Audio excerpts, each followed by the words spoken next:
Umwuka wera n'ijambo ryabo bose ni ubuzima bw'ukuri.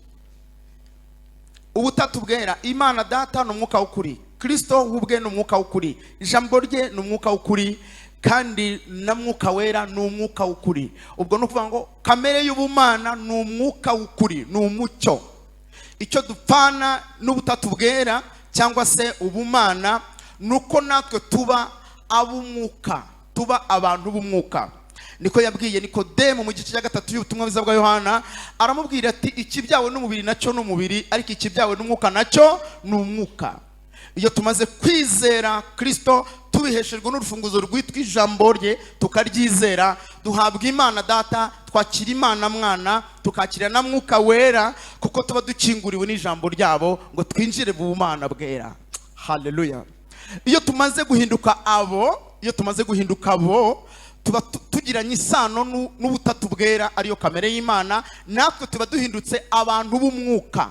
Yabwiye Nikodemo, aramubwira ati nk'uko umuyaga uhuha abantu bakawumva, ariko ntibabe bamenya aho uvuye cyangwa aho werekeje. Aravuga ngo niko umuntu wabyawe n'umwuka wese agize gute amera, asigara ari umuntu w'umwuka. Aba ari umuntu w'umwuka, agenda ari umuntu w'umwuka, abana n'abantu ariko ari umuntu w'umwuka, aba mu gihugu ariko ari umuntu w'umwuka, aba mu biro ari umuntu w'umwuka, ashaka umugore ari umuntu w'umwuka, ashaka umugabo ari umuntu w'umwuka, abyara abana ariko ari umuntu w'umwuka, aba muri korari ariko ari umuntu w'umwuka. Haleluya. Agenda mu isoko ari umuntu w'umwuka, aba ari yirabura ari umuntu w'umwuka, aba ari umuzungu ari umuntu w'umwuka, aba ari umukene ari umuntu w'umwuka, aba umukire ari umuntu w'umwuka, aba yarize ari umuntu w'umwuka, abatarize ari umuntu w'umwuka. Haleluya. Imana ishimwe ko yashimye kutugira abantu b'umwuka hakoreshejwe imbaraga y'ukuri kw'ijambo ry'Imana. Hatewe intambwe yo kwizera Imana, umuntu ahinduka umuntu w'ukuri. Aravuze ngo ubereshe ukuri, ijambo ryawe ni ryo kuri. Ijambo n'umutima n'imbaraga, ijambo n'umubiri wa Kristo. Haleluya. N'ubuzima. Ijambo rya Kristo ni ryo kuri, kandi ubumana bwose ni umwuka w'ukuri. Abamwemeye bose bakizera izina rye, yabahaye ubushobozi, abaha ububasha, abaha uburyo, abaha uburyo bwo kuba abana b'Imana. Imana ishimwe cyane. Haleluya. Iyo ijambo rivuze ngo ijambo ni ukuri, nicyo bisobanuye, ni ubumana bwuzuye. Imana ishimwe cyane. Ndazamutse kuri esikariye, dimension ikurikiyeho, namwe muzamuke. Ibyo bisobanuye ko umuntu wese wabyawe n'ukuri abeshwaho n'ukuri. Imana irema umuntu, irema Adamu, yamuremye mu mukungugu wo hasi, hanyuma imuhumekeramo umwuka w'ubugingo, ariko ishyiraho ibizatuma wa mubiri afite udapfa. Hanyuma itegura ko azajya konsoma, azajya arya itaka. Ubu mwese mwari itaka. Umuntu utari itaka ntabwo umubiri wubaho, kuko aremye mu mukungugu wo hasi. Nuko Imana ibona igitaka kizamubihira hari, imezamo ibiti, imboga. Iyo umuntu ariye imboga aba ariye matière nutritive zituruka mu gitaka. Iyo umuntu ariye imboga n'imbuto, n'ubundi aba ariye imatière zo mu itaka, nuko ziba zabaye transformé, zirimo amaside amine, zirimo amaside atandukanye, zirimo vitamine, zirimo proteine, ariko biba byaturutse hehe? Mu gitaka. Imana yateguye ko umuntu uremye mu gitaka azajya ari igitaka kugira ngo umubiri udapfa cyangwa se utangirika. Hanyuma Yesu yaravuze ngo mumaze kwezwa n'ijambo nababwiye. Iyo umuntu amaze kwizera ijambo rya Kristo ahabwa guhinduka umuntu w'umwuka. Biba bisaba ko azajya abeshwaho na rya jambo kugira ngo wa mubiri wo mu buryo bw'umwuka utagira ikibazo. Nta muntu uri hano wabura ubwenge ngo afate ijerekani plastike ngo ayihomeshe tisi, ntabwo byakunda. Ntabwo wafata umwenda ngo uhomeshe ku kijerekani, bisaba ko ushaka ikintu gifite propriete physique zimwe, ugafata ijerekani ukayikataho igice, ukagitunganya neza, ukagishyushya, ukabona komeka ku kindi kijerekani, nibwo bifatana. Ntabwo wafata icyo bidahuje propriete physique ngo bikunde. Uko niko umuntu wese wabyawe n'ukuri abeshwaho n'ukuri. Iyo utari y'ukuri nta buzima bwo mwuka ubufite. Kandi iyo wagize ikibazo cyo mu mwuka witabaza ukuri, kuko niko kugize igice cyo mu buryo bw'ubuzima bw'umwuka Imana yaguhaye. Haleluya. Ndashimira Imana yaturemye mu buryo bw'umwuka, ikaduha kubyarwa n'ijambo, ariko igategura restauration, igategura restaurant. Haleluya. Uburyo tuzajya tugira ikibazo mu mwuka tugatembera, tukakira ijambo, tukongera tukaba bashya. Haleluya. Iyo wumvise ukuri ukakwizera uhinduka mushya. Iyo wumvise ikinyoma ukakizera wamburwa ubuzima bw'ubumana ukakira ubwa Satani. Ariko iyo wumva hari ikibazo ufite urongera ukumva ukuri ukakwizera ugahita wakira ubuzima. Haleluya. Bwo mu ijuru. Imana ishimwe cyane. Twazamutse gatatu, dimension ya gatatu. Twagiye. Iyo ijambo ritubwiye ngo ubwo twahindutse abantu babeshwaho n'ukuri, babeshwaho n'iby'umwuka, bisobanuye iki? Bisobanuye ko ntibishoboka ko umuntu yakwezwa n'ukuri atizera ukuri. Umwanditsi wandikiye Abitesalonike mu rwa 2:13b aho yaravuze ngo agakiza gaheshwa no kwezwa kuva ku mwuka no kwizera ukuri. Agakiza gaheshwa no kwezwa guturuka ku mwuka no kwizera ukuri. Kwizera ukuri ni iki? Ko ari byo bituma umuntu yezwa. Ngeze kure, ndimo ndihuta nkurikirana ikintu cyitwa kwezwa n'ukuri, kwezwa n'ijambo. Kwezwa n'ijambo bisaba ko wizera ukuri. Iyo wizeye ukuri nibwo wezwa. Kwizera ukuri ni iki? Hano harimo abantu bake bizera ukuri, bake bangana na coefficient de resistance y'umwuka, ab'Imana izi gusa, ariko ni bake hano. Ngiye kubaha ikimenyetso, ugitsinda nyine ubwo araba ari muri iyo coefficient mvuze Imana ifite mu mwuka. Shaka umuntu ufite umwana ufite imyaka 2 cyangwa 3, arambura ikiganza. 2 cyangwa 3 uramufite? Igiza hino hano uwo mwana. Banguka. Ngiye kubabwira uburyo kwizera ukuri biri ku kigero cyo hasi muri twebwe. Uyu mwana arazi kugenda, ashobora kugenda akagera kuri boutique. Yewe mubyeyi, ushobora guha uno mwana amafaranga miliyoni mu ntoki, kwambwira uti nshirira karori hariya kuri boutique, kwazi kugenda akabazi gufata ibintu mu ntoki, wayamuha akagenda akajyana amafaranga mu ntoki, ukigumira mu kazi kawe, ugakubura, ugateka. Uyu mwana yajyanye amafaranga, wabikora? Ntabyo wakora. None se uyu mwana n'uwawe? Uramukunda cyane? Waramubyaye? Yego. Uramwemera cyane? Kubera icyo utamuha amafaranga ngo yajyane kuri boutique? Ntabwo afite ubwenge. Atabugira se.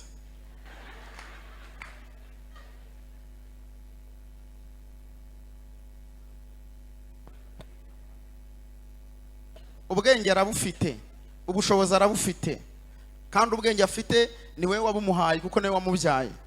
Ahubwo ikibazo gihari ni ikihe cyatuma utamutuma? Uko nta kwizera ko yahayashye. Mukomere Imana amashyi mu izina rya Yesu. Ntabwo wagira ute wamwizera. Imana guhumugisha. Abantu mwese Imana murayizi, murayemera, murayikunda, nta n'uwayirwanya, nta uzahituye, nta kintu wayikoraho, urabizi ko ntacyo wayibaza. Urabizi. Urayizi, urayikunda, ntiwayirwanya, nta mbaraga wabona, ariko ikibazo ufite ni ukuyizera. Kandi noneho ibyo bindi byose wabikora utabikora irabikwiriye, ariko ikigusaba kimari ni ukuyizera gusa. Ni Imana yo kwizerwa kuko itaboneshwa amaso. Iyo uyizeye nibwo ubugize icyo uyimariye. Babajije se bati tugire dute ngo dukore imirimo y'Imana? Aravuga ati umurimo w'Imana nuko mwizera uwo yatumye. Mukizera amagambo ngize gute mbabwira. Ubwo no kuvuga ngo abantu bose bakunda Imana, bayizi, bayemera, bayadimira, bayikorera, bagomba gutera intambwe yo kuyizera. Igihe cyose utizera ukuri, utizera Imana, utizera Kristo, utizera Umwuka Wera, utizera ijambo ry'Imana, uri kure, uri ahantu udashobora kwezwa. None se uriya mubyeyi aramutse yizeye uriya mwana, umwana akagenda n'ibinota binyanyagiza mu nzira, aho ayataye uyamwatse ayanyagiza mu nzira, uriya mubyeyi yaba yakoze iki? Yaba yizeye umwana, yarangiza akemera ingaruka, yaba yakiriye ingaruka umwana ari bugire gute, ari bumuteze. Mwese mwanze kwakira ingaruka ukuri kwabateza, nicyo gituma mudashobora kwezwa. Haracu wambaye, ngiye nabanje gusenga, madamu wanjye twamenyanye ndi umuvuga butumwa, arabizi iyo nagiye ababizi ko nshobora kuza cyangwa sinze, abana barabafite nanjye nta data ngira, arabizi. Nshatse kubabwira ngo ubu nta mikino twagiye.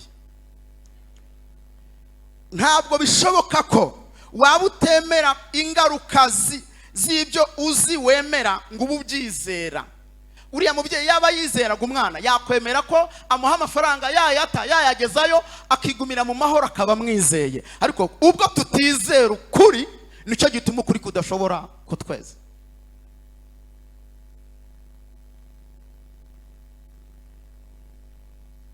Gira hino hano dati, ngwino hano. Ngwino hano. Nubwo ufite kontake ariko ujya utega bisi cyangwa birashoboka cyangwa warayitegaga. Hari igihe na kimwe wigeze winjira muri bisi ubanje kubaza shoferi ibyangombwa byo gutwara imodoka? Oya. Reka nkwitegere ndebe umuntu ukora ibintu nk'ibyo ngibyo. Uri umuntu w'umugabo usobanutse, uzi amategeko, ibintu byose urabizi. Ni iki kigutera kujya muri bisi utwawe n'umuntu utazi, mutiganye, mutavukana, mukambuka Nyabarongo usinziriye, mukagera hano i Kigali, abapolisi ihagaritse iriya modoka ikabasohora mwese, ikakureba, ikavuga uti uyu muntu arasobanutse, ikagusora, ikakubaza ngo uyu muntu ugutwaye uramuzi, mwariganye, yakweretse ibyangombwa bye, niki cyatumye ujya muri iyi modoka? Wamubwira ko ari iki cyabiguteye? Naba nizeye ko ari bunshyitsaho ngiye. Mukomere Imana amashyi mu izina rya Yesu Kristo. Imana iguhe umugisha. Uyu mugabo yizera umuntu atazi, yizera umushoferi akamuvaniriye akamwambutsa Nyabarongo, atazi, atamweretse ibyangombwa, akajya mu modoka agasinzira, kandi muzi ko zijya zica abantu. Akamwizera, nukuvuga ngo yemera ingaruka yatezwa n'uriya muntu aba yajyanye, ntazi niba yarabagaruye, ni n'ubwa mbere amubonye, ntazi ko ajya anatwara imodoka, n'ahandi amuzi, ariko ajya mu modoka yakagira gute, agasinzira. Ubwo bivuze ngo yemera kwakira ingaruka uwo mushoferi ashobora kugira gute, kumuteza. N'umupolisi amubajije yamubwira ati ngiye namwizeye, nta kindi kintu nakoresheje, cyewe nizeye uriya muntu arantwara, ntugire ikindi kintu mbaza. Byo kumbaza ngo narize, ngo n'umuntu uzi ubwenge, ndabuzi rwose, ikintu nakoze nuko nagize gute, namwizeye. Ubwo nukuvuga ngo kwizera Imana bikuraho connection zose.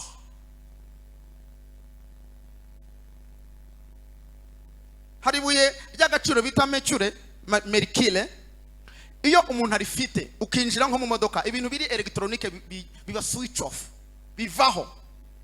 Kugufata biroroha kuko baravuga bati ikintu kiri gukuraho amatelefone hano ni iki cyo tubona telefone zivuyeho, ikintu kiri aha ni merikile, irabideconnectinga.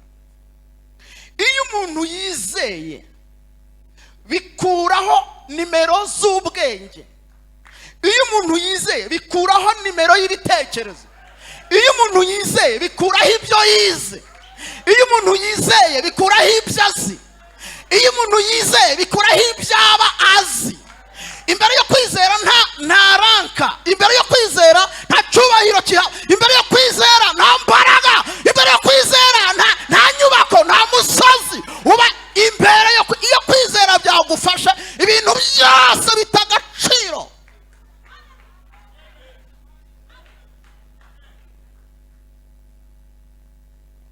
ugenda utibuka ko ufite diplome, ugenda utibuka yuko wize, ugenda utibuka kuziranye n'abantu, ugenda utibuka uwuriwe kuri minisita, none ukaba wagiye bagutwaye nta utazi ugutwaye arinde, kandi nubwo wamumenya ntiwajya mu cyimbo cyo, wafata amaraso yawe ngo yagiraye hanyuma gutwarisha ubwonko bwawe ntibibaho, byanze bikunze uricara hasi bagutwara.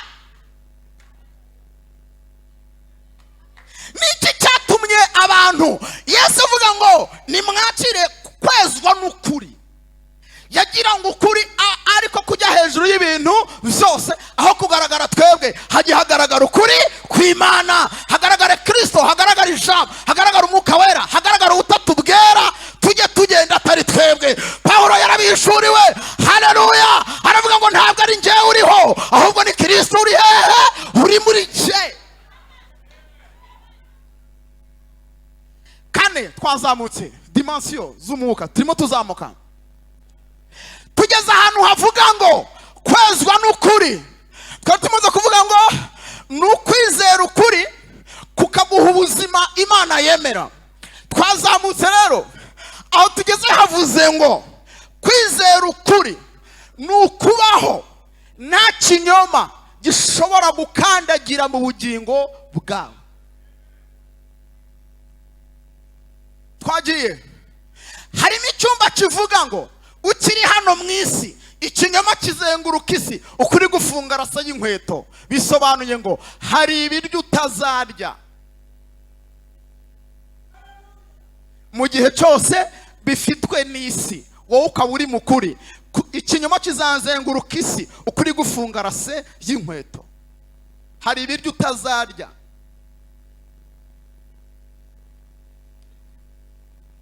hari imyenda utazambara, ikinyoma kitavuyeyo,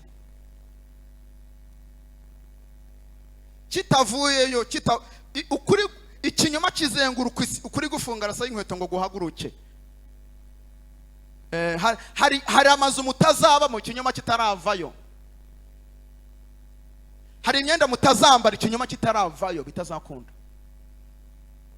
Hakoreshejwe ubuzima bw'ukuri, hari ibintu utazabasha kwa accessinga, bidashoboka. Ikinyoma kitaravayo hano bidashoboka. Urezwa cyangwa uraguma ube butiri, urezwa cyangwa urataha uko waje. Twinjiye turi muri kane, hano nta mikino ihaba. Aho tugeze ntabwo bavuga ngo mama, ngo papa, ngo nsinda, ngo mageragere, ngo nyakiriba, ngo mpanga. Oya, zirakinguye. Aho tugeze zose aho tugeze zose panua.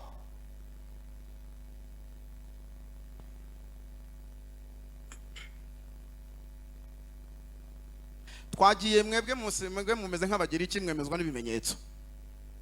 Dukomeze tuzamuke. Umwami yashatse umuntu uzamusimbura, ahamagara abiru mu gihugu cya kure. Ahamagara abiru avuga ati nimushakire umuntu w'inyangamugayo shobora kuzasigira ubuyobozi, kuko mu muryango wanjye habayemo ikibazo gituma ntabona umwana. Ngo bamuzanira abantu 12. Abarebye mu jisho, wakubise ijisho akabona n'umuhatari, undi akabona n'umujama, undi akayareba akabona n'umubayida we, undi akabona n'umusirei, undi akabona n'umujistoma, undi akabona abandi babita bake abakoboyi abarebye mu jisho asanga bose babatoranije, ariko bo banyujijemo ijisho abona ntabwo yapfa kwizera. Abakoresha ikizamini cy'ubunyangamugayo. Urezwa cyangwa upfe, ibintu ni bibiri. Abaho ubuzima n'urupfu.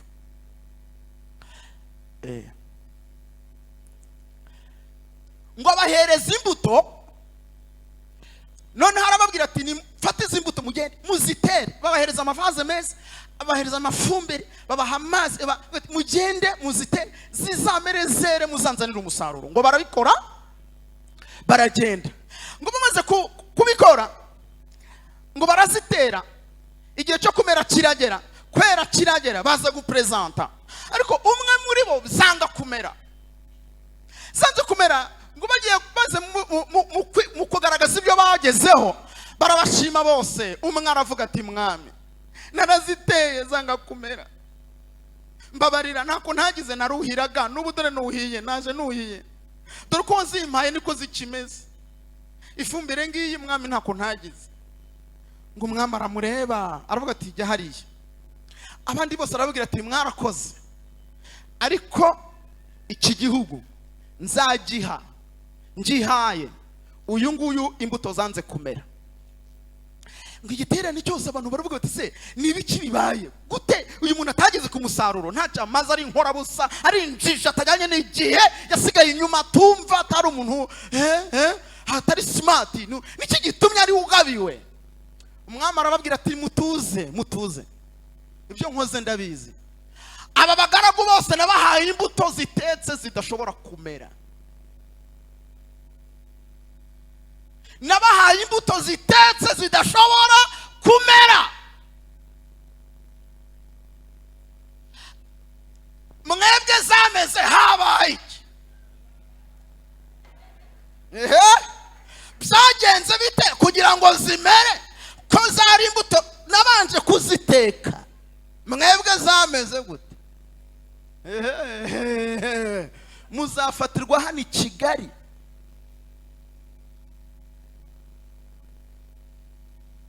muzafatirwa Dubai, muzafatirwa ahantu hatandukanye, muzahafatirwa.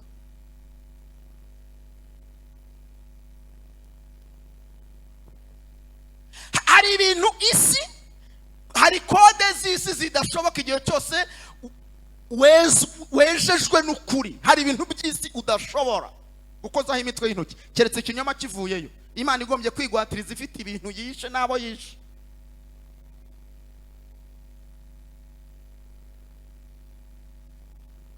Ubundi imyenda mwambaye mwayikuye he? Ubundi aya mazu mubamo mwayakuye he? Ubundi izi business umuntu akira mu mezi 6 mwabikuye he? Aya masura mufite nayanyu? Izi nkweto mwambaye ukuri kuzisatse nta forode irimo? Amasogisi n'amasokore kimwambaye n'ibikwembe n'ibitenge nta forode zirimo? Oya mwabikuye he? Audite ya leta y'ubwanyu ishobora kubigufatana, yabinanirwa iy'ijuru ukuri kw'Imana kukabigufatana, ntushobora ewana. Ngo baratekinika ngo bajya gushaka imbuto, baravuga bati nta wazaseruka inyuma imbere y'umwami nta bintu agaragaza. Ngo baratekinika baragenda bashaka imbuto bazigura ahandi baratera, ngo baza zareze. Umwami atari kosha zameze gute ko nazibahaye ziri inactive, ziri inerite, zidashobora kumera? Mwebwe zabaye viva gute? Abo bateka mutwe isiza amavuta b'abarokore bari hano i Kigali, hano i Kigali, basa n'abanyabyaha gute?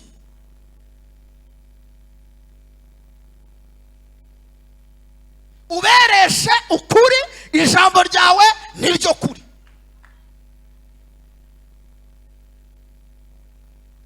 Mfite icyemezo cy'umwuka kinyemerera kudasobanura mu rukiko rwari rwose ibyo ndi kuvuga.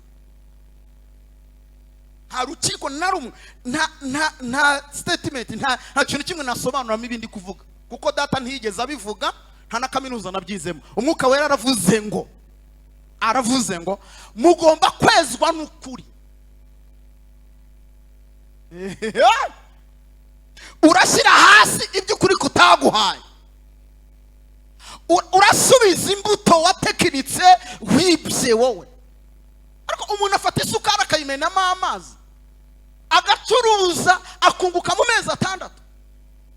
Yafashe ibiro 500 akongeramo 200 by'amazi. Umuntu afata toni 2 z'ibishimbo agashyiramo toni 1 y'amabuye. Umuntu ajya kurangura akaza bakabara kontineri babara umusoro, umutekinisiye akamubwira ati iriya ntabwo tuyibarira, akamubwira ati oya umurayibarira ngende umurokore, atubwe ejo bundi ntabwo zagaruka hano, ntabwo turi hano nk'ibisiga byirwa byasamye bitabona icyo birya, dore kumeze.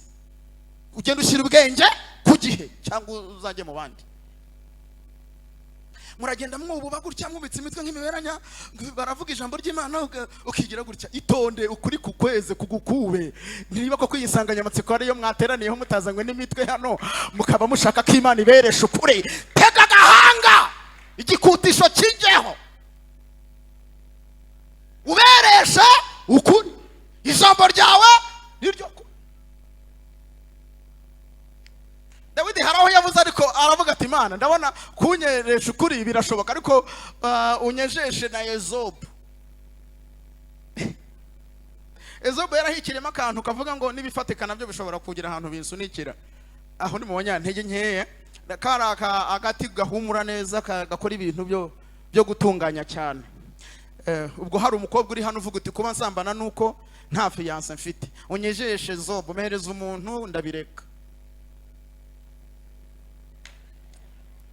Ubwo hano hari umuntu uvuga uti impamvu ngewe niba nuko amafaranga yabaye ikibazo nsunikira agafaranga rero ko ntawe umutagatifu. Unyejeshe na Ezobu nabwo ndera unyejeshe nibifatika.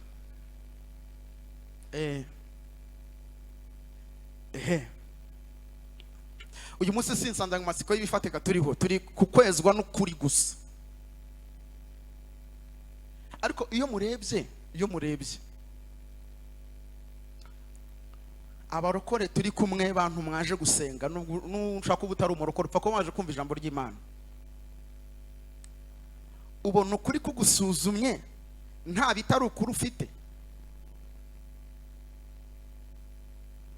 Igikurikiyeho, ese ubona bishoboka ko wakwemera kubeshwaho n'ukuri ukakwizera ukemera kujya mu ngaruka zako?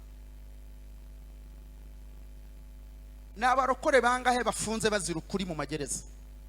Ubazi narambura ikiganza. Noneho mwebwe ubutumwa muvuga mubanza kubucisha mu kayunguruzo k'amasogisi mwambara kugira ngo bujye ku kigero mutafatanwa iby'isi temera. Ubwo nuvuga ngo mufite ivuga butumwa riridiriwe rifunguye.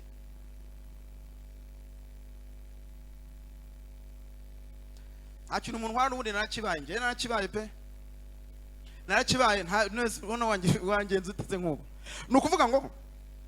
Nukuvuga ngo kwezwa n'ukuri nukwemera kukagukuta kukagukuraho ibintu byose bitari ukuri ugasigara wejejwe n'ukuri mu mutima. Kandi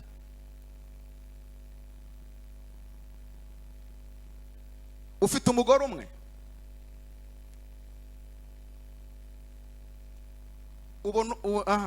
tekereza ubona ufite umugore umwe, zana telefone yawe hano. Ubona ufite umugore umwe, ukuri kuragufasha. Ubona ufite umugabo umwe, zana telefone yawe hano. Ubona utari umujura, business yawe uri ukuri kwinjiyemo kukamurika hacuze umwijima, nta bintu bitari ukuri birimo.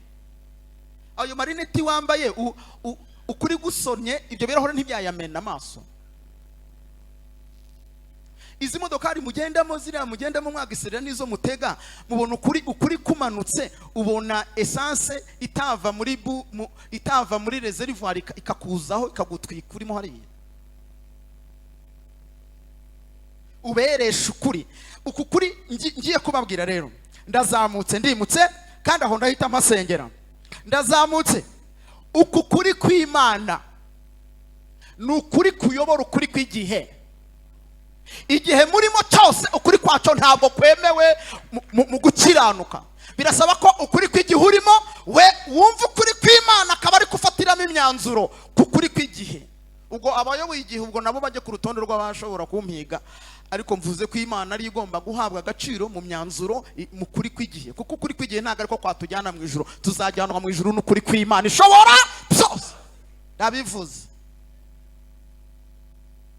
Kabiri, ukuri kw'ahantu ntabwo ariko Imana ishaka. Irashaka ngo tugendere ku kuri kw'Imana gufatirwamo imyanzuro ku kuri kw'ahantu, space ahantu. Ukuri kwaho utuye kw'iwanyu, kwaho ubarizwa, ukuri kw'ahantu, ahantu ho mu isi hose ntibyemewe ko dufatira imyanzuro mu kuri kwaho. Ukuri kwaho kuradukoresha, kuradukorera, kuratugaburira, ariko mu kigendanye n'imyanzuro yo gukiranuka tugendera ku kuri kw'Imana. Gatatu, ukuri kw'ibintu ntabwo byemewe ko ufatira imyanzuro mu kuri kw'ibintu. Imana irashaka ko ufatira imyanzuro mu kuri kwayo afunga isi y'ibintu. Ntabwo itegeko ry'amafaranga rizigera rijyana umuntu mu ijuru, ahubwo itegeko ry'Imana mu gukoresha amafaranga niryo uzumvira rikujyane mu ijuru. Ukuri kw'ibintu Imana igukuye imbere yawe kugira ngo ugendere ku kuri kwayo gusa, nibwo uzaba wejejwe. Ukuri kw'ibintu, ukuri kw'imyenda, ukuri kw'amafaranga, ukuri kw'amazu, ukuri kw'amamodoka, kuriya kuri ntabwo ari ukuri kw'Imana. Ni ukuri kw'ibintu ariko si ukw'Imana. Ukuri kw'Imana kugomba kuyobora ukuri kw'ibintu. Ukuri kuravuze ngo ariya mafaranga si ayawe. Ukuri kuravuze ngo iriya myenda si yawe. Ukuri kuravuze ngo buriya butunzi si ubwawe. Ukuri kuravuze ngo uriya mugore si uwawe, uwawe n'uwo mwasezeranye, ziriya nshoreke zindi si izawe. Ukuri kuravuze ngo bariya bagabo bose si abawe, uwawe n'uriya mwasezeranye, bariya bandi ni abanyamitwe. Ukuri kuravuze ngo iriya nzu ubamo n'amanyanga si yawe. Ukuri kuravuze ngo iyo peri mufite mu mufuka si yawe. Niko ukuri kuvuze.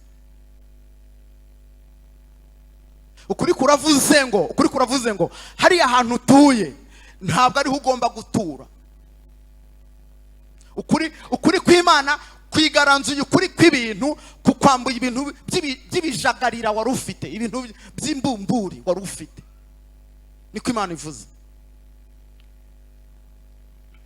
Kandi ndatura mu bushobozi mpawe n'ikirere ndimo cyo kwizera ijambo ry'Imana ko icyo ufite cyose kitari ukuri, uwiteka gishyiremo imbaraga zo kukurwanya kugira ngo ukirekure hakoreshejwe imbaraga.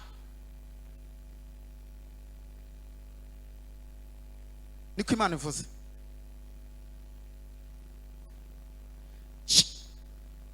Ngicometseho imbaraga zo mu buryo bw'umwuka utashyira bene wanyu, utabahamagara ngo bazikuremo. Utahamagara umutekinisiye ngo aza aziboroke, utakoresha amafaranga. Imbaraga z'Imana zinjire mu cyo ufite Imana itaguhaye kikurwanye. Orwa rero kuva none uhangane nacyo. Kane, Imana ikuyeho imbere yawe nishaka gufatira imyanzuro mu kuri kw'abantu. Abiringiye abantu barabahemukira, babahanga amaso bakabakoza isoni. Imana ntishaka gufatira imyanzuro mu kuri kw'abantu. Ukuri kw'amaraso y'iwanyu, kwa karande y'iwanyu, mushingirwa mwabwejuje imbwa. Imana ikuyeho ukuri kw'iwanyu kw'amaraso, irashaka kugendera mu kuri kw'Imana. Umwuka wera, ijambo ry'Imana rikakweza ukajya ugendera ku mabwiriza yo mu ijuru. Ayiwanyu yateshera agaciro. Uzagiye abamo muri protokole y'umuryango, ariko imyanzuro ya nyuma wemereye ukuri kugiza gute kukubwiye. Kuko murimo murahamagara abafiyanse banyu mukabasambanya kuwa gatanu, muzashingirwa kuwa gatandatu. Mukababwira ngo ndakwanga nkukoze isoni, ugasambana vendredi samedi hari ubukwe. Kubera karande ukuri kw'iwanyu ukakubwira ngo sambana, kuko nta wigeze ashingirwa nawe ubukwe bakabwica ukabukorera ku muziro. Mufite imiziro. Ukuri kuravuze ngo ibyo ntabwo byemewe. Ukuri kw'Imana gusimbuye ukuri kw'abantu, ukuri kw'ahantu, ukuri kw'ibintu ndetse n'ukuri kw'igihe. Imana iravuze ngo umuntu wese ushaka kwezwa n'ukuri niyemera ukuri kw'Imana kujya hejuru y'ibintu byose, kandi yakira ingaruka zako ku rwego Imana ikora nk'uko ibishaka ku buzima bwawe. Naho ubundi inzira y'ukuri si yawe. Uberesha ukuri, ijambo ryawe niryo kuri. Imana ishimwe cyane.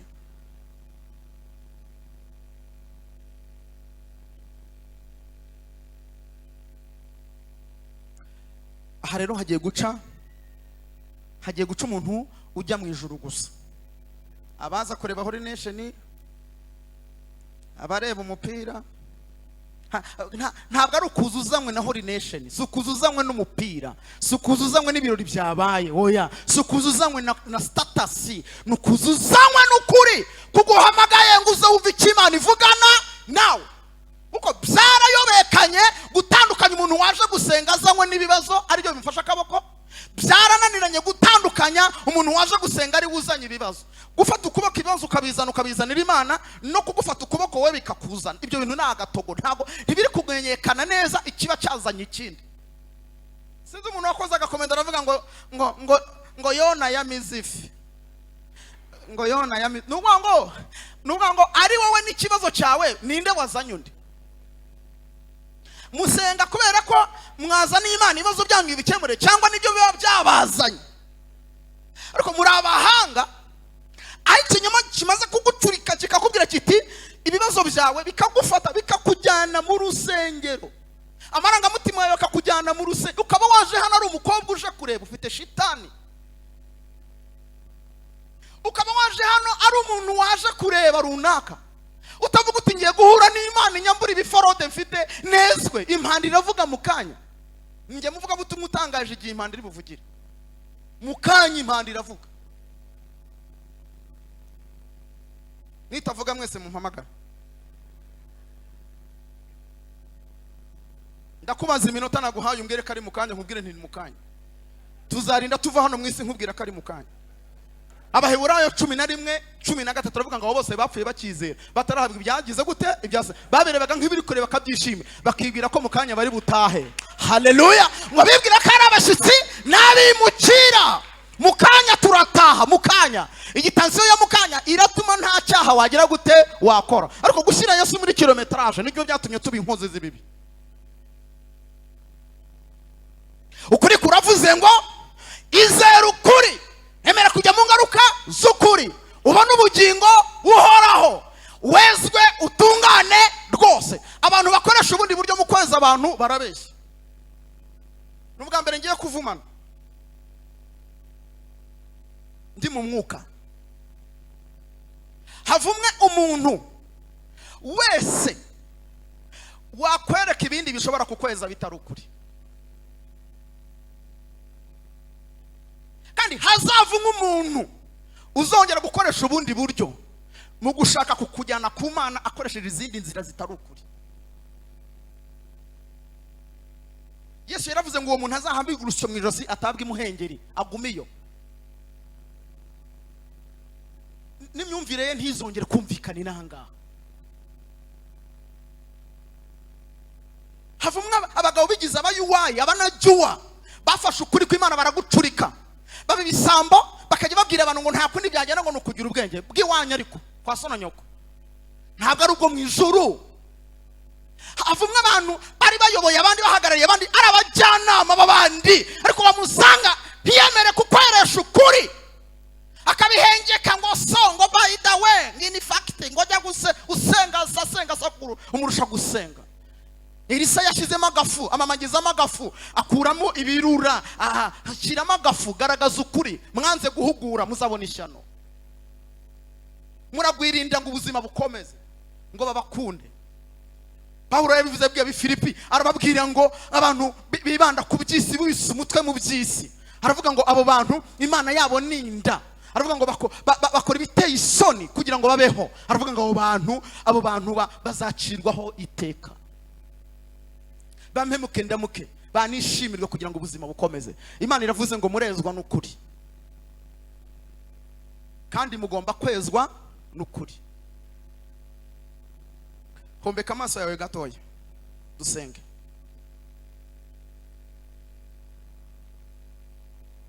Hari amafaranga wariye atari ukuri kuyaguhaye, urayaruka.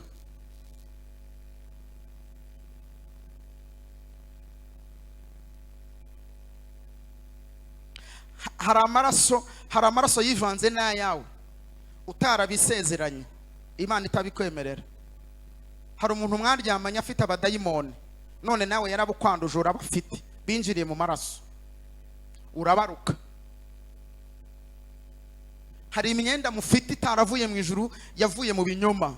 Iyo myenda murayisubiza. Hari business mukora zidatangwa n'ukuri, murezwa musubire muri business zivuye mu ijuru. Nimutabyemera, nutemera kwezwa n'ukuri, waje mu giterane cyo kwezwa n'ukuri, ukarwanya Imana nkana wumvise ukuri, icyo kintu kijyemo imbaraga zo kukurwanya, kuko tugiye kwirukana dayimoni y'ikinyoma. Umuntu wese ufitanye nacyo isano n'inyungu n'impamvu runaka abana nacyo, cyo kirakurwanya kigusabe kugenda. Nukirusha imbaraga urabura umugabo. Tugiye gukubita ikinyoma ku rwego kikubwira ngo ndekura, kikunige, kikujyane kuri parafo, kikugarure pakunoze, ukirekure. Imana iravuze ngo igiye kuberesha ukuri. Uyu ni umukwabo, ikintu cyitwa kwezereshwa ukuri. Ukuri niko kugiye kweza abantu. Nta bya runaka, nta by'isura, nta by'imyenda, nta by'ubunini. Nabonye abahanuzi babareba, umuhanuzi arakureba uko wambaye agatitira, yabona ufite kontake ukabona hisa acika amazi,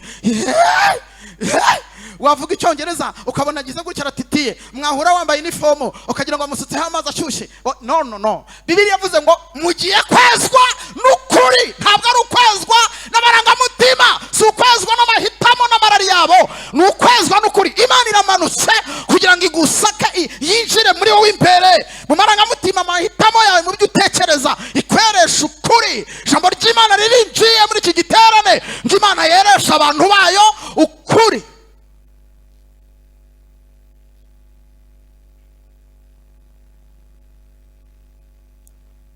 Mwami Yesu wahuye n'abantu batemera gukuri inshuro nyinshi. Aba bantu bari hano nabo ntibemera ukuri. Abenshi muri bo barwanya ukuri, bavuga ko bakuzi, bakwemera, ariko bagukunda, ariko ingaruka zako ntibemera kuzikozaho imitwe y'intoki. Ndabazanye ngaba bari baratorotse. Dore ngaba bari baratorotse, ngaba ndabazanye mu ijuru.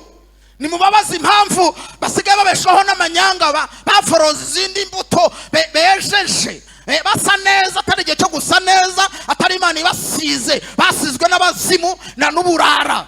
Babaze aho babikuye, kuko hari igihe mwafashe Yesaya mumuzana aho ngaho mu ijuru, murangije mubaza impamvu asigaye avuga ibyo mutamutumye. Aravuga ngo ni systeme yo kwa Uziya. Muramubwira muti ikibazo ni iki? Arisobanura ari mu ijuru ahangaha, aravuga ngo ni ikibazo cy'umunwa, ngo mukuri ikara ryaka ku rugarama mucisha ku minwa. Yesaya arezwa, ahita avuga ngo noneho ndagenda ndavuga ukuri, ndabatumikira, ndakorera Imana nk'uko ibishaka. Ngo kuko mu mwaka Uziya yatanzemo nibwo Yesaya yabonye Imana. Aba bantu baje gusenga uyu munsi wa none bagomba kwezwa n'ukuri. Ngiyi iminwa yabo, ngibi ibyo bavuga, ngiyi imyenda yabo, ngaya amazu yabo, ngizi business zabo, ngiyi imitekerereze yabo, zose yinjiyemo itari ukuri. Ndabazanye imbere yawe kuko wabantumye, ndabazamukanye imbere y'Imana ngo bakurweho umwanda wose w'ikinyoma. Uko wubakiye ku kinyoma, bakabeshwaho n'ikinyoma, bagaburirwa n'ibinyoma, baryama mu binyoma, bavuga ibinyoma. Imana ishimwe ko kwezwa kwabo kugiye gukorwa n'ukuri. Bari baratwicinze, baricinze abantu, bazana amafaranga ngo bezwe, ariko bagiye kwezwa n'ukuri. Bagiye bazana ibyo bari byo ngo bezwe, ariko ntabwo bizakunda. Ukuri niko kugiye kubiyereza. Ndagushimiye kumanutse ngo weze abantu bawe, ari wowe ubiyereza, ubitunganirize, ndasaba imbaraga z'Umwuka Wera ngo zimanukire muri aya materaniro, zikora imirimo ikomeye abantu batashobora gukora. Uyu ni umunsi ukomeye wo kweza abantu hakoreshejwe ukuri. Ndasaba umuntu wese wumva hari ubuzima butari ukuri buri muri we, mu bitekerezo bye, mu marangamutima, mu bugingo bwe, ahaguruke ku maguru ye yombi, kandi mwubahe ijambo ry'Imana. Seriously tugiye gukora icyo Imana ivuze. Urahaguruka niba ubuzima bw'ukuri utabukozaho imitwe y'intoki, urahaguruka. Niba wumva hari icyo Umwuka Wera yatunze urutoki mu buzima bwawe bwose, urahaguruka ku maguru yawe yombi, mu busheja n'ubushongore n'icyubahiro cyawe n'icyo uri cyo mu isi, ntabwo ari mu ijuru, mu isi. Gihagurukane twinginga Imana ikweresha ukuri.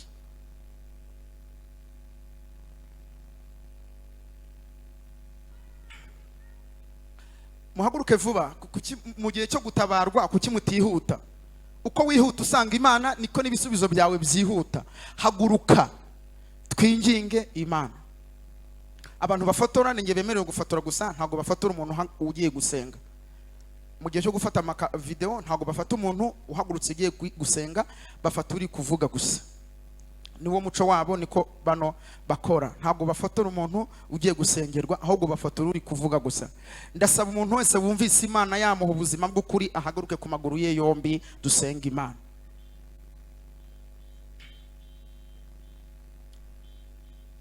Mana urimo uratureba muri iki giterane cyo kwezwa n'ukuri, kandi watubwiye yuko uraduhera umugisha mu buzima bw'ukuri, kuko ugiye gutanga imodoka zivuye mu kuri, ugiye gutanga amazu avuye mu kuri, ugiye gutanga abagore n'abagabo batanzwe n'ukuri, ugiye gutanga ubuzima n'imibereho bivuye mu kuri, business ivuye mu kuri. Ibyo nibyo wateguye guha bano bantu, ariko mbere yuko bibaha nari mbasabiye ngo babanze bakwiyereke, umuntu wese yemere ko akeneye ku ubuzima bwo mu ijuru, akabeshwaho n'ukuri, akabaho nk'uko ukuri kubishaka. Uko turi mu Rwanda, turi Kigali, turi muri vision 2050, turi mu gihe gikomeye dukeneye kubaho, ariko turashaka ko imyanzuro ya nyuma itangwa nawe kukuri Imana. Nuko turahagurutse rero kugira ngo ugire icyo dukorera.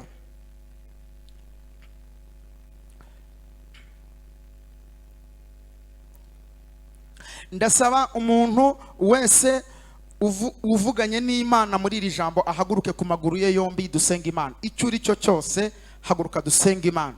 Imana iguha ubuzima bw'ukuri, hatazagira ikintu na kimwe cyuririra ku kinyoma kikaza kugusenyera, kikagusenyera urugo, kikagusenyera business. Hatazagira ikintu cyurira ku mwijima uvanze mu mucyo ufite, akantu gato kakabicyuho abademoni bakakwataka.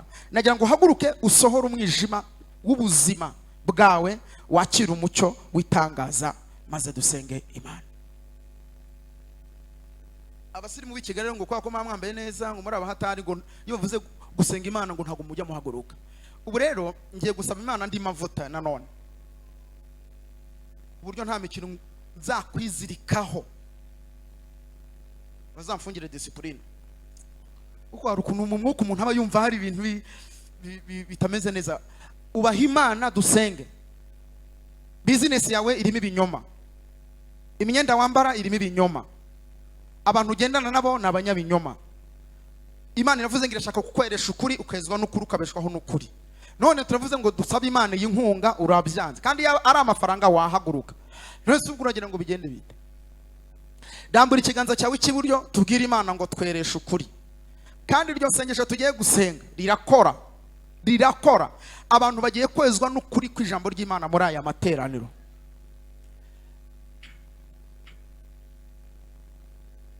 Iriyeri nyegera hano. Mana ya Abrahamu, Mana ya Isaka, Imana ya Yakobo, Imana yo kwizerwa, tukajya mu ngaruka zawe kuko tukwizera. Imana yo kwizerwa ku kigero Abrahamu agiye gutanga umwana we abizi neza ko ari ukumwica, ariko kuko akwizeye akabikora. Imana yo kwizerwa ku kigero Nowa yemeye kubaza inkuge ku myaka 500, akayibaza akakwizera. Kwizera gusa kugatuma yibaza, abantu bose bakamwanga, akamara imyaka 120 ntawe umukunda, ntawe umushima, ariko yizeye izina ryawe. Imana yo kwizerwa ku kigero Abisiraheli bagiye gusohoka ubutayu badapfuye, nta buzima buhaba, ku myaka 40 ubagaburira uvuye mu ijuru, ubazaniye Imana. Imana yo kwizerwa ku kigero cyo gutanga umwana wawe ukunda akadupfira ku musaraba. Imana yo kwizerwa ku kigero ibeshaho imfubyi n'abapfakazi. Imana yo kwizerwa ku kigero itatugerageza ibiruta ibyo dushobora. Imana yo kwizerwa ku kigero, Imana yera ikiranuka. Imana yo kwizerwa muri dimensiyo yo hejuru abantu batabasha gushyira mu bwenge bwabo. Imana yo kwizerwa kuruta abantu. Twizera abashoferi bakadutwara nta byangombwa tubajije, ariko we kukwizera byaratunaniye. Twizeye abantu, ariko we ntabwo tukwizera. Twananiwe kukwizera, ariko aya masaha turaje ngo twezwe kubwo kwizera. Haleluya. Korali Holy Nation murahaguruka dusenganira isengesho, kuko iri jambo rimwe ryabanje kweza, kandi ubwo ryabezaga narakurikiye neza uko twarisengeragamo, uko twarisengeyemo. Numva Imana inyemereye ko Korali Holy Nation ihawe iyemerewe kuvugira ijambo mu materaniro, kuko bateye intambwe yo kuviva ubuzima bwaryo. Ijoro riracya.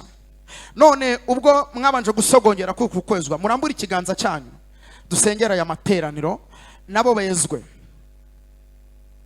Ndasaba umujura kubireka akizera ukuri, umusambanyi ubireke wizera ukuri, umunyamanyanga bireke wizera ukuri, ibyo ufite bitari ibyawe bisubize wizera ukuri, abafite amadeni mwagujije mwatanze ingwate, niba unaniwe kwishyura uzatanga ingwate wabahaye akarajagari karangire. Izera ukuri, wize imbere y'Imana uyizana ibibazo bitari ukuri, uzatanga ingwate wabahaye urangizanye na kredi. Niba ubona kwishyura byarakunaniye ariko ibibazo uhagarare mu kuri, wigira amanyanga, wikwiba kubera ikibazo cya kredi wayigiyemo, wakoze imibare niba yarakubanye mikeya, mesa uruhu rumwe rwume ubane n'Imana, witeranywa n'Imana, witandukana n'Imana kubera ikibazo cy'ubuzima cya kredi. Wewe washatse umugore akakubera ibamba, ubwo ni ibyawe n'ikigeragezo cyawe, wikimpereza ntabwo ari icyanjye. Cyemate usenga Imana izakugira neza, izamuhindura, izakora imirimo n'ibitangaza, n'umugabo nuko n'abana nuko. Wowe ufite ubukene, iyo niyo mbita Imana yaguhaye, witekinika ngo wibe. Nawe ufite amafaranga witekinika ngo wongeremo ibindi, wisuka amazi mu isukari. Imana iravuze ngo hagarara mu buzima bw'ukuri, nicyo kigiye kukweza. Ndumva Umwuka Wera avugana n'abantu bitwa abasinzi, abamwe amayoga bari hano. Imana iravuze ngo nimwakire ubuzima bw'ukuri, ubuzima bukomeze. Abanyamadini muri hano, uwiteka ari kuvugana namwe ngo mwakire ubuzima bw'ukuri. Ntabwo idini ariryo rizakujyana mu ijuru, uzajyana mu ijuru nuko wabanye n'Imana neza, kuko Yesu avuze ngo ubereshe ukuri, ijambo ryawe niryo kuri.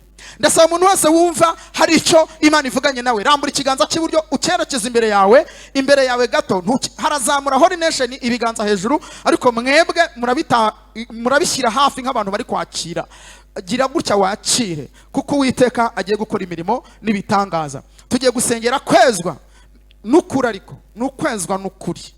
Nitumara kwezwa n'ukuri, ganira n'ukuri, umutima wawe ukwemeze kuri umwana w'Imana, ukuri nikumara kukweza wumva utunganye neza, turabona gusengera ibyifuzo.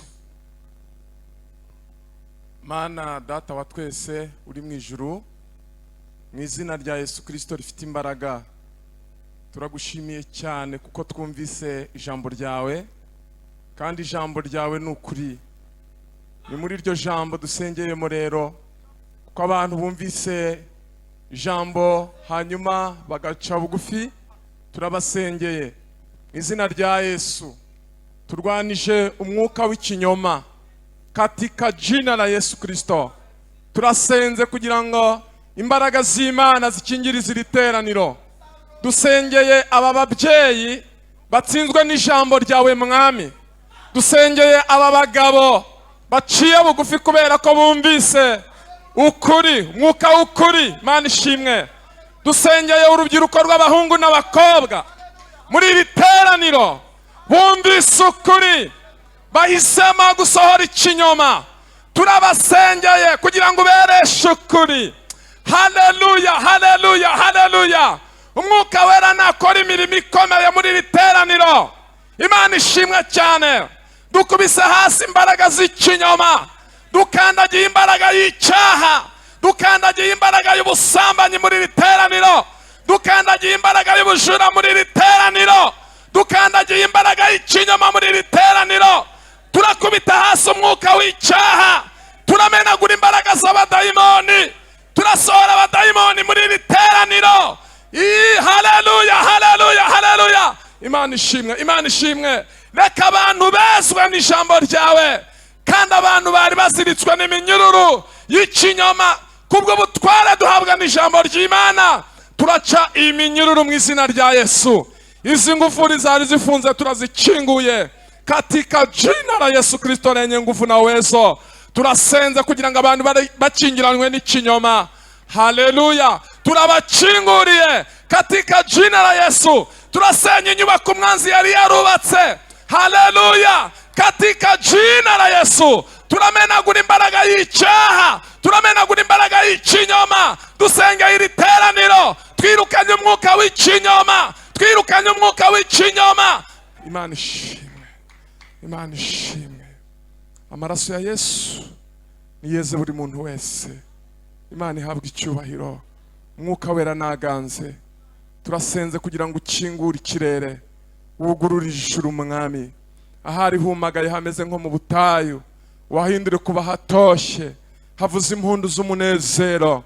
Tanga imitima mishya muri iri teraniro, tanga umwuka mushya muri iri teraniro, tanga ubuzima bushya bwo mu ijuru muri iri teraniro. Ijambo ryawe riravuga ngo mbese ntiwari wabimenya, ngo mbese ntiwari wabyumva.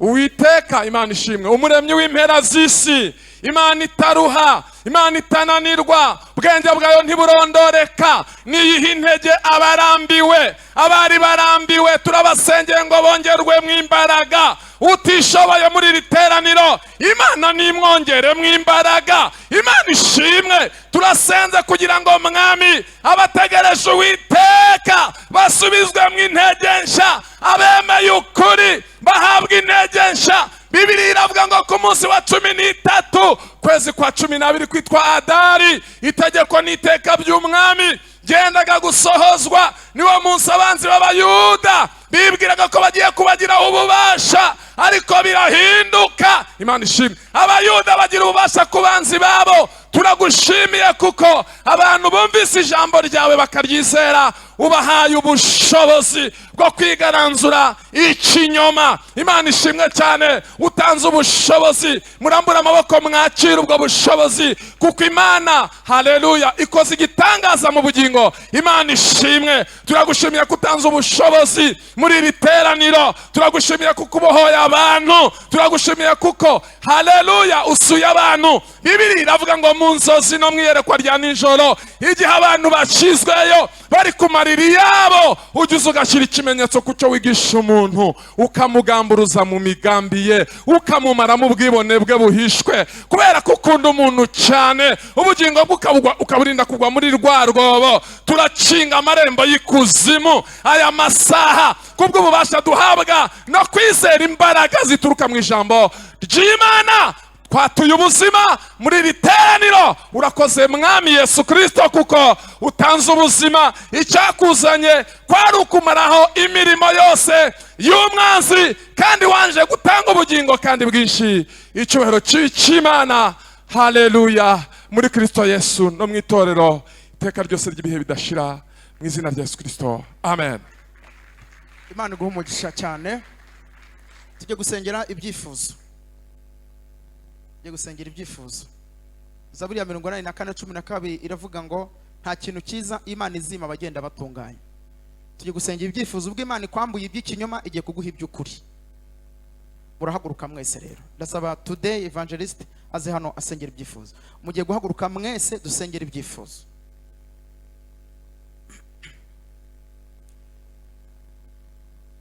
Umwuka wera arambwiye ngo babwire ngo kuko nta mahoro y'abanyabyaha, Imana yambuye abanyabyaha amahoro.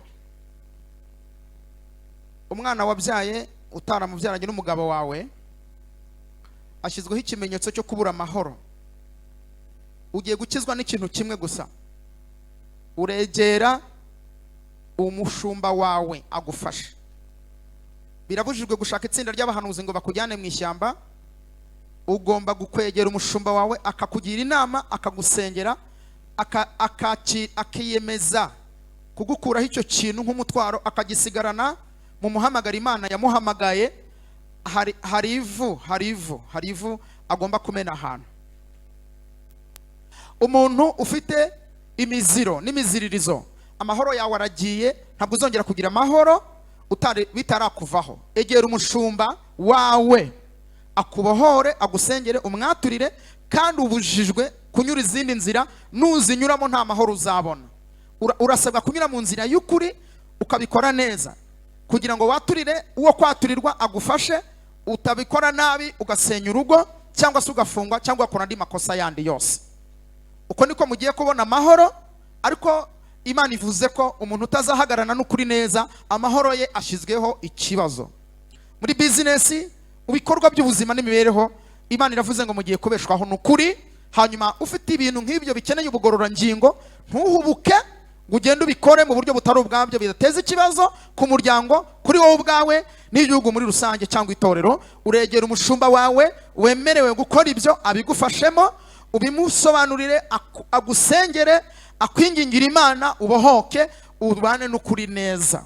utazatera iyo ntambwe amahoro ye ashyizweho akabazo. Nusitara uzamenye ko ari cyo kibikoze. Inzu yawe nishya uzamenye ko ari cyo kibikoze. Umuyaga nuhuha ukagutwarana n'amabati uzamenye ko ari cyo kibikoze. Nyura mu nzira zirizo wumvikane n'ukuri, ubicishe mu buryo bwiza kugira ngo ye kujya mu ngaruka z'ikibi. Niko Umwuka wera avuze. Ntabwo natahana ibintu Imana ivuze, ntabwo ari ibyanjye, ni ibyawe. Kandi Imana itanze umugisha muri aya materaniro. Komera Imana amashyi ku bantu bose bemeye kwezwa n'ukuri. Imana itanze umugisha. Ubujyanama bwemewe nubwo niko mugiye kubigenza. Kandi ntabwo uzava hano ngo ujye kwaturira Igisenyi ngo kubera yuko wanze kwaturira umupasiteri wawe ukuzi. Ibyo ni ukurengera ukuri, ni ugusuzugura ukuri. Hagarara mukuru ujye mu ngaruka zako, hanyuma wezwe mu nzira nyazo, apana gutegera icyaha. Imana iravuze ngo niwongera kubikora Imana izaguhana. Gutegera icyaha, ihanira aho ugomba kwihanira, ubinyuze mu nzira nziza, umushumba azabikora neza, nta kibazo bizateza, urugo ntiruzasenyuka, ariko wihane urekure icyo gipusi upfumbase. Niko Imana ivuze. Icyo ni igipusi upfumbase ngo kirekure ubone amahoro. Hanyuma tujye gusengera ibyifuzo. Urasaba icyo ukeneye ku Mana ariko kivuye mu ijuru. Nabwiye ko ikinyoma kizenguruka isi ukuri gufunga arasa y'inkweto. Iby'Imana bishobora gutinda ariko bikaza bivuye mu ijuru. Ikinyoma kiba ari pirate, babipirata.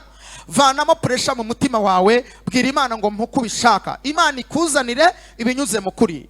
Kuko Imana igiye gutanga iby'ubuzima n'imibereho ariko biciye mu kuri, kandi abantu bose bejejwe n'ukuri bagiye kubeshwaho n'ukuri. Kuko ijambo ry'Imana rifite ubushobozi bwo kubeshaho abantu. Imana ivuze biraba, yitegetse birakomera. Hombeka amaso yawe, urambura ibiganza byombi. Mu evangeliste today adusengera Imana amanure ibyacu mu ijuru, bituruke mu ijuru. Ibyo kwa masenge byaranze, ibyo mu kwiba byaranze, ibyo kwirwanira ntibigikunda. Dukeneye ibivuye mu ijuru, kandi Imana yavuze ko ibitanga. Imana iguhana umugisha nanjye mu izina rya Yesu. Turagushimiye Imana nziza. Uri Imana iriho, uri Imana yahozeho, kandi uri Imana izahoraho. Mbere y'ubu buzima hari ubundi twabayemo, kandi nyuma y'ubu buzima hari ubundi duteganya kubamo.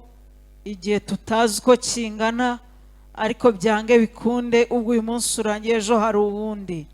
Turagushimiye kubw'ijambo ryawe. Ijambo ryawe ni ukuri kandi turaryizeye. Ibintu byose biriho byaremwe n'ijambo ryawe. Reka ubwo tumaze kwakira ijambo ryawe, tukaba twizeye ijambo ryawe, turyakirane n'ibyarishyigikira inahangaha. Mu izina rya Yesu Kristo twakiriye guhembuka guturuka ku Uwiteka. Twakiriye ibyacu bivuye mu kwizera Imana. Twakiriye abana, twakiriye ubuzima bwiza, twakiriye imibereho myiza idateje ambutiyaje ivuye ku Mana. Mu izina rya Yesu Kristo twakiriye ibyacu Umwami atazibazaho akavuga ngo ninde wabibahaye, ngo byaturutse kuri nde. Twakiriye ibyacu, ibyo bari barazinze turabizinguje, ibyo bari barakingiranye turabikinguriye, ibyari byaraheze ikuzimu tubivanyeyo, ibyari byaraheze mu Bamedi tubikuyeyo. Mu izina rya Yesu duhamagaye Imana. Imana nikore, Imana iduhoza amarira, Imana itumara agahinda, Imana itumara umubabaro. Mu izina rya Yesu izibura inda zitabyara kuko yazibuye Yohana. Imana itanga umugisha, Imana itanga imibereho, Imana itanga icyerekezo. Mu izina rya Yesu, mu izina rya Yesu, mu izina rya Yesu. Imana yivuganire natwe, Imana yivugire muri cya gihuru. Imana nituzanire intama ziboneke. Jehova Jire, Jehova Shama, El Shaddai, byiringiro byacu, ubuhungiro bwacu. Yesu Kristo waravuze ngo nituze uturuhure. Ni wowe ukiza indwara, kiza indwara muri aya materaniro. Mu izina rya Yesu ruhura abarushe, nutanga amahoro, niwubaka ingo zirimo gusenyuka. Mu izina rya Yesu nurihirira abana bari kwiga, nutanga ubwenge ku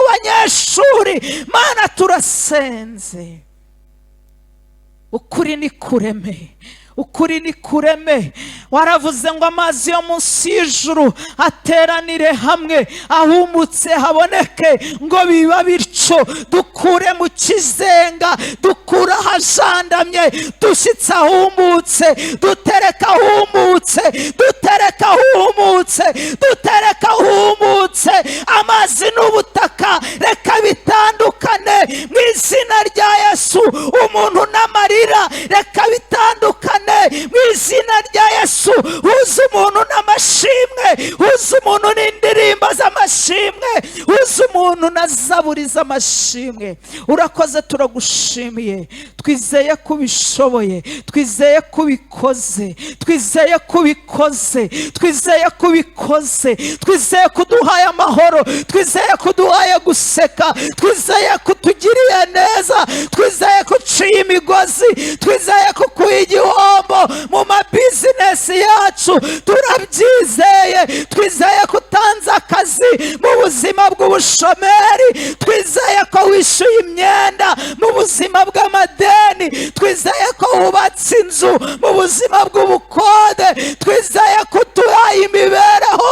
Haleluya, haleluya. Imana ishimwe, Imana ishimwe. Reka tugukomere amashyi, twakira ubuzima uduhaye. Icyubahiro n'ikibi cyawe mu izina rya Yesu. Amen, amen, amen.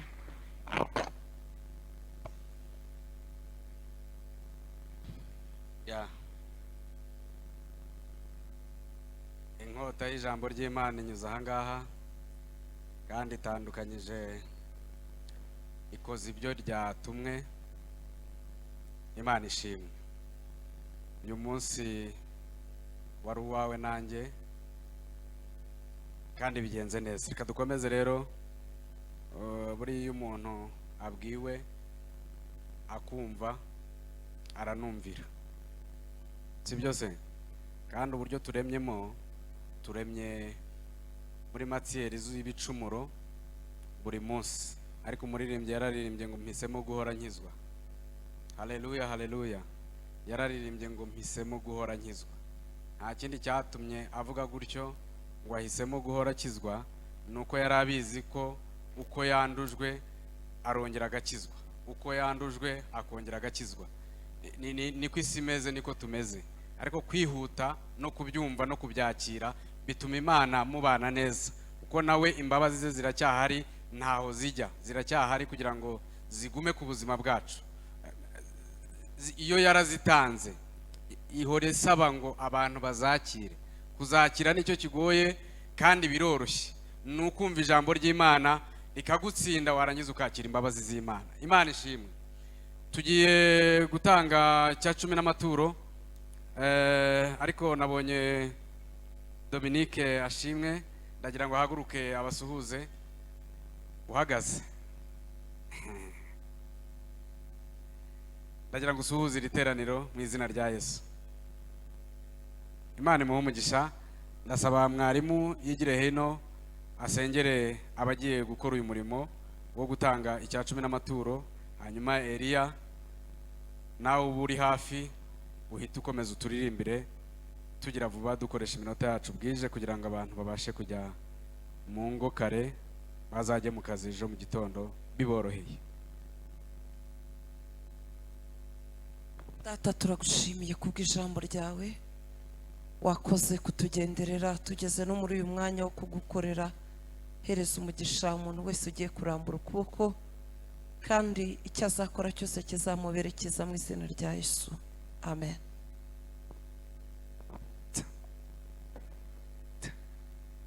Hallelujah, hallelujah, hallelujah, hallelujah, hallelujah, hallelujah. Sindahumva neza. Hallelujah, hallelujah. Okay, icyo tugiye gukora ubu ngubu, tugiye gusengerana. Mu gihe abacuranzi bakiri kujya hariya, mbwira mugenzi wawe ngo ngiye kugusengera. Bimubwira byumve. Ubwo okay, umubyeyi ufite umwana amufate umwana ufite umubyeyi amufate, nimba ari inshuti yawe iri aho ngaho uyifate akaboko, niba ari umuntu utazi nawe umufate akaboko, mubwire ati ngiye kugusengera, ngiye kugusabira ku Mana. Amina.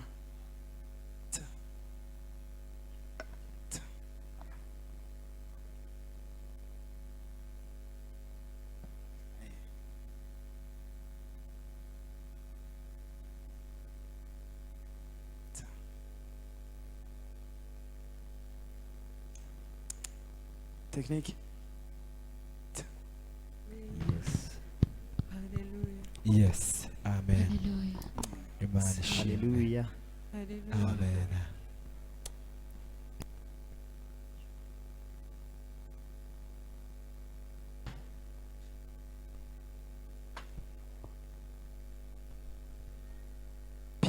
Piano ntabwo zikora.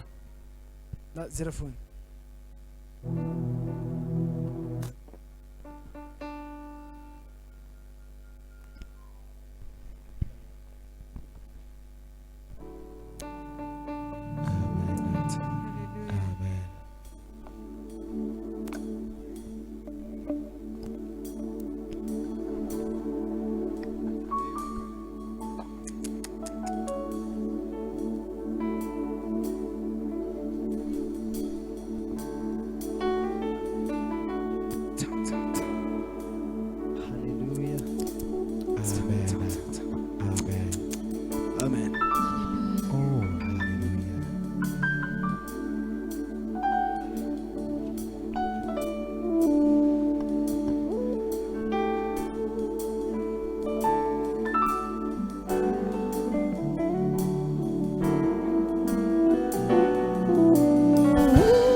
kuzuza amahoro ye ahora atemba nk'uruzi, ineza ikomeho irenge n'urubyaro, ikugira isoko y'umugisha, kuba hafi n'abakure.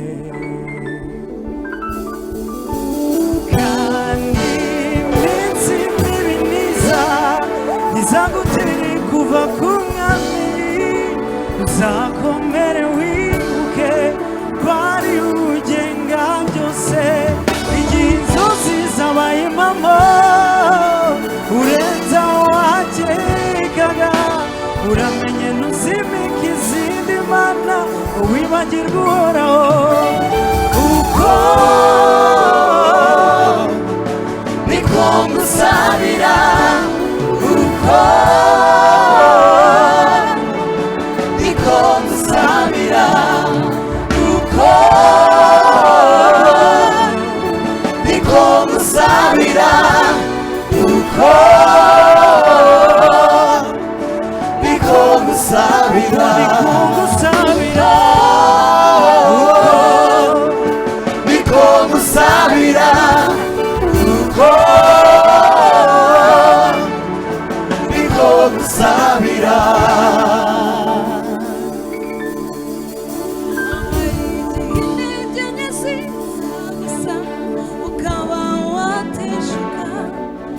Ndagusabira kuzambikwa imbaraga, ntuzibagirwe umusaraba, mana ntuzareke ko ijwi ryawe riceceka, uzahora umwibutsa urukundo ngukunda. Kandi iminsi mibi niza izagutere kuva ku mwami, uzakomere wibuke ko ari ugenga byose, igihe inzozi zabaye impamo urenza aho wakekaga, uramenye ntuzimike izindi mana ngo wibagirwe uhoraho, uko niko ngusabira, uko niko ngusabira, uko niko ngusabira,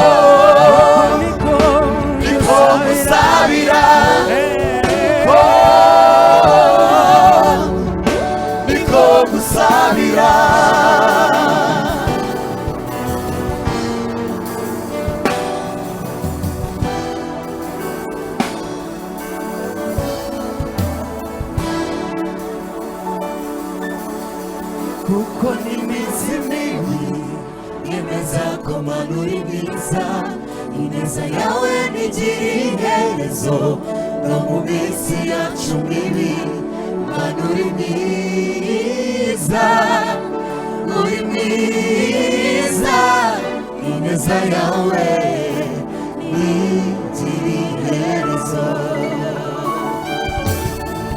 uko n'iminsi mibi yemeza ko Mana uri mwiza ineza yawe ntigira iherezo no mu minsi yacu mibi Mana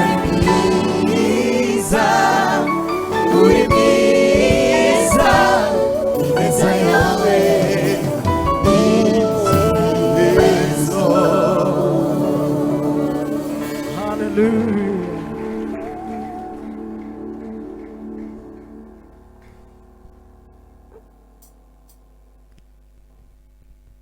Hallelujah.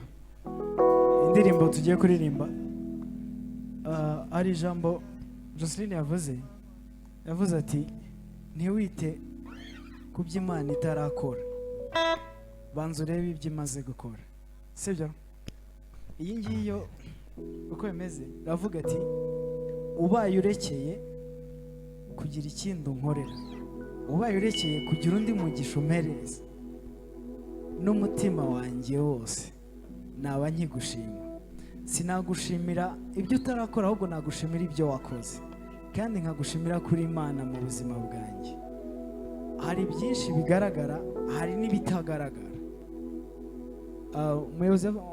umubwiriza yatubwiye ati ukuri agakiza nako umenye byinshi kakurinda hano hanze nako ni impamvu yo gushima amena okay.